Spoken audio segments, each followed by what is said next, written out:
Julian Alvarez বর্তমান বিশ্ব ফুটবলের এক নতুন তারকা। আর্জেন্টিন এই ফুটবলার 2022 সালে জুলাইয়ে পাড়ি জমিয়েছিলেন ইংল্যান্ডের ম্যান সিটিতে। বর্তমান ঠিকানা স্পেনের অ্যাথলেটিকো। এরই মধ্যে তিনি পরিণত হয়েছেন বিশ্বের সেরা স্ট্রাইকারে। ফরাসি দৈনিক লেকিপকে দেওয়া এক সাক্ষাৎকারে তিনি নিজের সম্পর্কে অনেক কথাই বলেছেন। তিনি বলেন, মাত্র 11 বছর বয়সে আমি রিয়াল মাদ্রিদে অনুশীলন করেছি, ফের আলাদা একটি টুর্নামেন্ট খেলেছি, চ্যাম্পিয়নও হয়েছি। কিন্তু অবাক করা বিষয় হলো আর্জেন্টিনা ফুটবল দল আর ট্যাটু একে অপরের সমার্থক। আধুনিক ফুটবলার মানেই হাত পা শরীরে ট্যাটু আঁকা।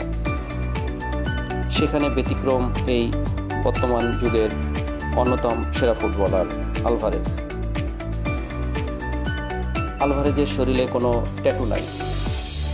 এই বিষয়ে আলভারেজ বলেন, ছোটবেলায় তার বাবা বলতেন, ট্যাটু নয়, সিগারেট নয়, মদও নয়।